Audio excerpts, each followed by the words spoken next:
Hello, ഇന്ന് നമുക്ക് ഭയങ്കര എളുപ്പത്തിൽ ഭയങ്കര ഈസി ആയിട്ട് ഭയങ്കര ക്വിക്കായിട്ട് എന്നാൽ ടേസ്റ്റി ആയിട്ട് അങ്ങനെ ഒരു മാങ്ങാച്ചാറിൻ്റെ റെസിപ്പി ഉണ്ടല്ലോ. എൻ്റെ അമ്മയുടെ സ്പെഷ്യൽ മാങ്ങാച്ചാറാണിത്. അതിന് വേണ്ടിയിട്ട് നമ്മൾ മാങ്ങകൾ ഇതിപ്പോൾ 2 മാങ്ങ എടുത്തേക്കുന്ന കേട്ടോ. അതിങ്ങനെ കട്ട് ചെയ്തിട്ട് ഇതുപോലെ കട്ട് ചെയ്ത് റെഡിയാക്കി വെക്കണം ആദ്യം. പിന്നെ നമ്മൾ റെഡിയാക്കേണ്ടത് കറിവേപ്പില, വെളുത്തുള്ളി, പിന്നെ ഇഞ്ചി. ഇത് മൂന്നും ഇതുപോലെ റെഡിയാക്കി സെറ്റാക്കി ഒരു സൈഡിലേക്ക് അങ്ങോട്ട് മാറ്റി വയ്ക്കുക. ഇനി നമ്മൾ കട്ട് ചെയ്ത് വെച്ച മാങ്ങകളുണ്ടല്ലോ, അതിങ്ങനെ ഒരു പാത്രത്തിലേക്ക് എടുക്കുക. നിങ്ങൾക്ക് ഏത് പാത്രം വേണമെങ്കിലും യൂസ് ചെയ്യാം കേട്ടോ.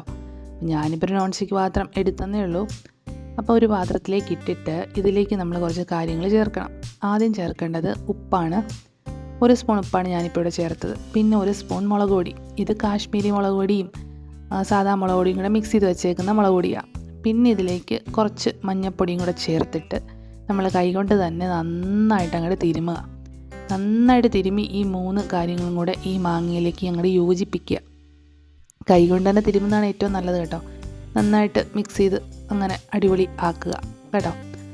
എന്നിട്ട് നമ്മളതൊരു സൈഡിലേക്ക് അങ്ങോട്ട് മാറ്റി വയ്ക്കുക കേട്ടോ. തടച്ചങ്ങോട്ട് മാറ്റി വയ്ക്കുക. ഇനി ഇത് കഴിഞ്ഞാണ് നമ്മൾ ശരിക്കും അച്ചാറുണ്ടാക്കാൻ തുടങ്ങുന്നത്. അങ്ങനെ ഇതങ്ങനെ തപ്പിപ്പൊത്തി അടിപൊളിയാക്കി റെഡിയാക്കി സെറ്റാക്കി ഒരു സൈഡിലേക്ക് അടച്ചങ്ങോട്ട് മാറ്റി വയ്ക്കുക. ഇനി നമുക്ക് നേരെ അടുക്കളയിലേക്ക് പോവാം. ഇനി ഞാനൊരു പാൻ വെച്ചിട്ട് അതിലേക്ക് നല്ലെണ്ണയാണ് ഒഴിച്ചു കൊടുക്കുന്നത്. ഇപ്പോൾ എൻ്റെ കയ്യിൽ ഇത്രയും നല്ലെണ്ണയായിരുന്നു ഉണ്ടായിരുന്നത്. പിന്നെ ലാസ്റ്റ് നമുക്ക് കുറച്ച് നല്ലെണ്ണ വേണം, അതുകൊണ്ട് ഞാനിപ്പം അത്ര എടുക്കുക. എൻ്റെ കൂടെ എൻ്റെ അമ്മയുണ്ട് കേട്ടോ, എന്നെ ഹെൽപ്പ് ചെയ്യാനായിട്ട്. അമ്മയാണ് പറഞ്ഞു തരുന്നത്. പിന്നെ നമ്മളിതിലേക്ക് ചേർക്കുന്നത് ഉലുവയാണ്. ഒരു 1.5 സ്പൂൺ ഉലുവ എടുക്കാം കേട്ടോ. ഉലുവ അത്യാവശ്യം പൊട്ടി കഴിയുമ്പോഴത്തേക്കിനും നമ്മളിതിലേക്ക് കടുകും കൂടി ഇട്ട് കൊടുക്കുക. അങ്ങനെ രണ്ടും കൂടെ നന്നായിട്ട് അവിടെ ഇരുന്ന് അങ്ങോട്ട് പൊട്ടട്ടെ. അങ്ങനെ കുറേ കഴിയുമ്പോഴത്തേക്കിനും അങ്ങനെ പൊട്ടി കഴിയുമ്പോഴത്തേക്കിനും നമ്മളിതിലേക്ക് നമ്മൾ നേരത്തെ കട്ട് ചെയ്ത് വെച്ച ഇഞ്ചി ചേർക്കുക. ആദ്യം ഇഞ്ചി ചേർത്ത് ഒരു മിനിറ്റ് ജസ്റ്റ് ഒന്ന് സോട്ട് ചെയ്യുക. അതിനുശേഷം നമ്മളിതിലേക്ക് വെളുത്തുള്ളി ചേർക്കുക. അപ്പം എൻ്റെ അമ്മ എൻ്റെ അടുത്ത് നിന്നതെല്ലാം എനിക്ക് പറഞ്ഞു തരുന്നുണ്ട് കേട്ടോ. അപ്പോൾ അതനുസരിച്ചാണ് ഞാൻ ചെയ്യുന്നത്. കാരണം ഞാനിതുവരെ മാങ്ങാച്ചാർ ഇങ്ങനെ ഉണ്ടാക്കി നോക്കിയിട്ടില്ല.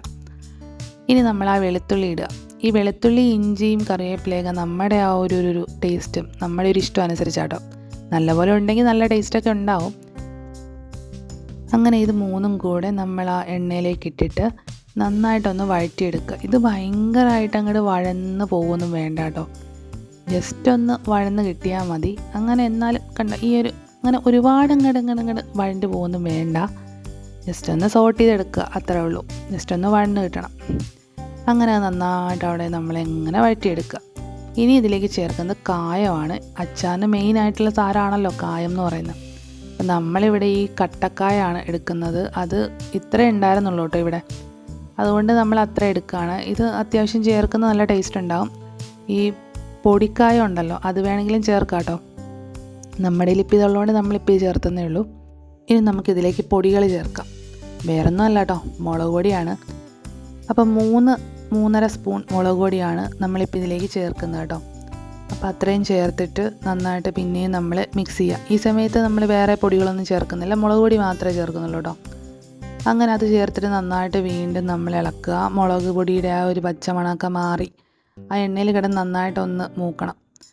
അത് കഴിയുമ്പോഴത്തേനും നമ്മൾ ഒരു 2 സ്പൂൺ വിനെഗറാണ് ചേർത്ത് കൊടുക്കുന്നത്. വിനാഗിരി ചേർത്ത് കഴിയുമ്പോഴത്തേക്കിനും ഇത് നന്നായിട്ടൊന്ന് തിളയ്ക്കും കേട്ടോ. അങ്ങനെ ഇത് കുറച്ച് നേരം ആ തീയിൽ കിടന്നിട്ട്, തീ ആ സമയത്തൊക്കെ നമ്മൾ കുറച്ച് വെച്ചേക്കുവാണ്. അങ്ങനെ ആ തീയിൽ കിടന്നിട്ട് ഇത് നന്നായിട്ടൊന്ന് തിളയ്ക്കണം, നല്ല തിള വരണം. ആ ഒരു ടൈമിൽ നമ്മൾ നേരത്തെ മാറ്റി വെച്ച മാങ്ങ ഇല്ലേ, അത് ഇതിലേക്ക് ചേർത്തിട്ട് നന്നായിട്ട് ഇളക്കി കൊടുക്കുക. മാങ്ങ ഒരുപാട് ഇട്ട് വേവിക്കേണ്ട ആവശ്യമില്ല കേട്ടോ. എല്ലാം ഒന്ന് ഈ മാങ്ങയിൽ അരപ്പെല്ലാം ഒന്നിങ്ങനെ പറ്റിയാൽ മതി. നന്നായിട്ടൊന്ന് മിക്സ് ചെയ്തെടുക്കുക. പക്ഷേ എന്നാൽ ഇത് ഉടഞ്ഞു പോവുകയൊന്നും ചെയ്യരുത്. അങ്ങനെ വേണം നമ്മൾ ഇത് ഇളക്കാൻ വേണ്ടിയിട്ട്. പിന്നെ തീ കുറച്ച് വെച്ചേക്കുക. തീ കുറച്ച് കഴിയുമ്പോൾ ഓഫ് ചെയ്തേക്കുക കേട്ടോ. കാരണം എന്താണെന്ന് വെച്ചാൽ ഇത് ഒരുപാട് വെന്ത് പോകേണ്ട അങ്ങനത്തെ ഒരു അച്ചാറല്ല. പിന്നെ നമ്മളിതിലേക്ക് കുറച്ച് ഉപ്പ് ചേർക്കുകയാണ്. തീ ഓഫ് ചെയ്തിട്ട് തന്നെ ചേർക്കാം കേട്ടോ. പെട്ടെന്ന് തന്നെ ചേർക്കണം. ഉപ്പ് ചേർക്കുന്നു, കാരണം ഉപ്പ് കുറവായിരുന്നു, അതുകൊണ്ടാണ്. നിങ്ങളുടെ ആവശ്യത്തിനനുസരിച്ച് ഉപ്പ് ചേർക്കുക കേട്ടോ. അങ്ങനെ ഇതെല്ലാം ഒന്ന് തപ്പിപ്പൊത്തി വെക്കുക. ഇനി നമ്മളിതിലോട്ട് ചേർക്കുന്നത് നല്ലെണ്ണയാണ്. ഒരു 2 ടീസ്പൂൺ നല്ലെണ്ണ ഇതിലേക്ക് നമ്മൾ ചേർക്കുന്നുണ്ട് കേട്ടോ. ഇതാണെങ്കിൽ അപ്പം പോയി വാങ്ങിച്ചുകൊണ്ട് വന്ന നല്ലെണ്ണ കേട്ടോ. നമ്മൾ ആദ്യം ചെയ്യാൻ തുടങ്ങിയ സമയത്ത് നല്ലെണ്ണ ഇല്ലായിരുന്നു, പിന്നെ നമ്മൾ പോയിട്ട് വാങ്ങിക്കൊണ്ട് വന്നതാണ്. അങ്ങനെ നല്ലെണ്ണ ചേർത്തു. ഇനി ഇതിലേക്ക് ചേർക്കുന്നത് പഞ്ചസാരയാണ്. അപ്പോൾ ഈ പഞ്ചസാരയോ അല്ലെങ്കിൽ ശർക്കരയോ ചേർക്കാമെന്നാണ് അമ്മ പറയുന്നത്. എന്തായാലും നമുക്കിപ്പോൾ ഇവിടെ പഞ്ചസാര ഉള്ളായിരുന്നു, അതുകൊണ്ട് പഞ്ചസാര ചേർക്കുകയാണ്. ഇതിൻ്റെ ചൂട് കാരണം ഈ പഞ്ചസാര പെട്ടെന്ന് തന്നെ ഇതിലേക്ക് അങ്ങ് അലിഞ്ഞ് ചേർന്നോളും കേട്ടോ. പിന്നെ ഒന്നും കൂടി എല്ലാം ഒന്ന് ഒരുപാട് അങ്ങോട്ട് ഓവർ മിക്സ് ചെയ്യാതെ ഒന്ന് തപ്പിപ്പൊത്തി വയ്ക്കുക. അപ്പോൾ അത്രയേ ഉള്ളൂ കേട്ടോ നമ്മുടെ ഇന്നത്തെ വീഡിയോ. നിങ്ങൾക്ക് വീഡിയോ ഇഷ്ടപ്പെട്ടെങ്കിൽ ലൈക്ക് ചെയ്യാൻ മറക്കരുത്. പിന്നെ ഇതുപോലെ മാങ്ങാച്ചാറൊക്കെ ഉണ്ടാക്കി നോക്കൂ, എങ്ങനെയുണ്ടെന്ന് എന്നിട്ട് കമൻറ്റ് ചെയ്യൂ കേട്ടോ. അപ്പോൾ നെക്സ്റ്റ് വീഡിയോയിൽ കാണാം. ചാനൽ ഇഷ്ടപ്പെട്ടാൽ സബ്സ്ക്രൈബ് ചെയ്യാനും മറക്കരുത് കേട്ടോ.